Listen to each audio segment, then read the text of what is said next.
So the amount of people who poured into the streets as they celebrated the life of Frankie Beverly was evidence that New Orleans loved the frontman of Maze, and it's a love affair that has gone on for more than 47 years. So really, I wanted to know more about why the band was so connected to the city and how their sound caught on from the very beginning.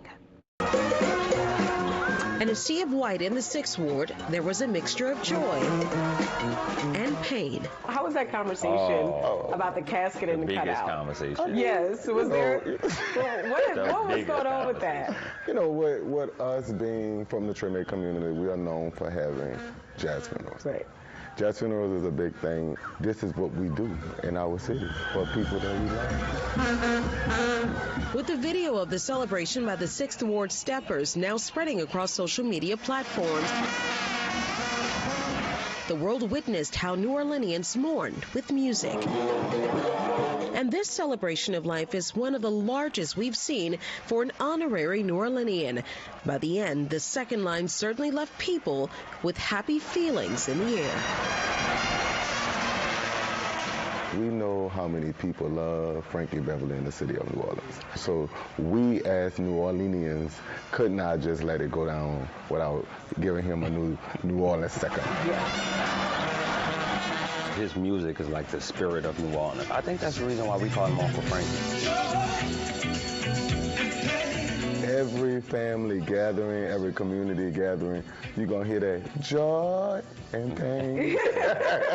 The Live in New Orleans album, recorded at the Sanger Theater, became Maze's 5th gold-certified album, going to number 3 on the Billboard R&B chart. Well, why did a live album in New Orleans?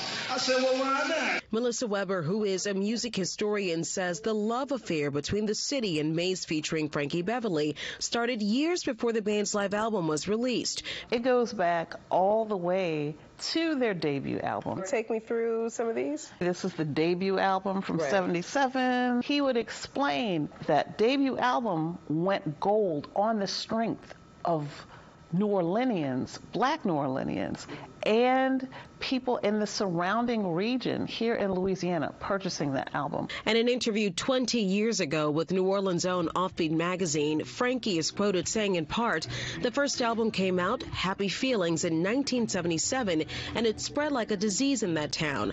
Our first tour, it was a promotional tour, was Mobile, Baton Rouge, and New Orleans, because that's where the album was selling the most. So we went down there and played a club, and the guy that owned it promoted us at the Municipal Auditorium.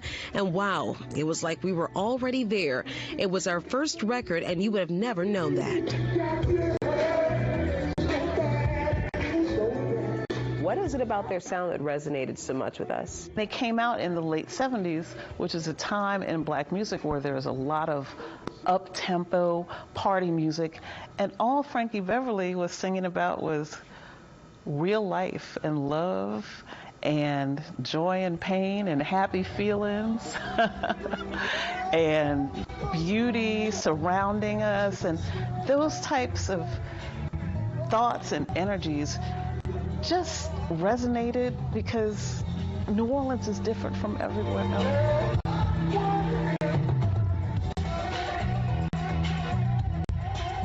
They were musicians, and musicians seek out other great musicians.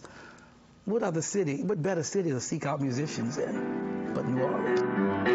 Pianist Develle Crawford, a musical prodigy and the grandson of James Sugarboy Crawford of Giacomo fame, says though the band reached a level of superstardom, there was always a draw back to New Orleans, and not just on the Essence Festival and Jazz Festival stages. Some of my family members met them early on in their career. My mom, my aunts would fix gumbo, bell peppers.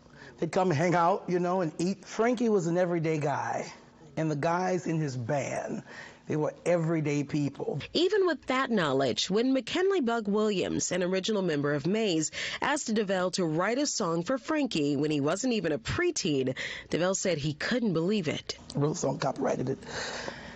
Didn't send it to McKinley. I didn't send it. I didn't think I was worthy enough. When the rain shall come and appear, handle it the best, my dear.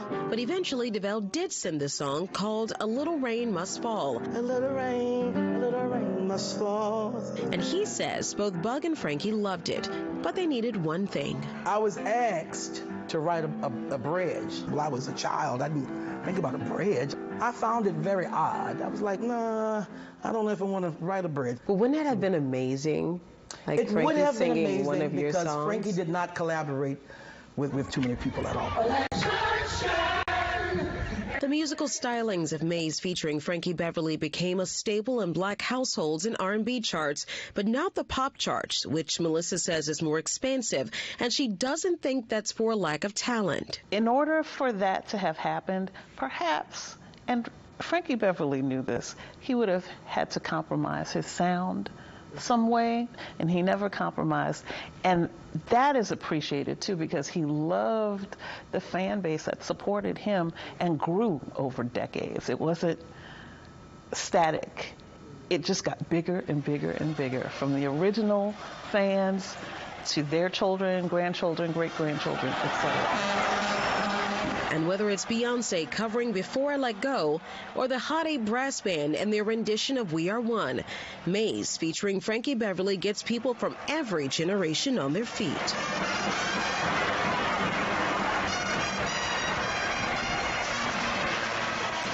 And though he's gone, New Orleans will never truly let him go.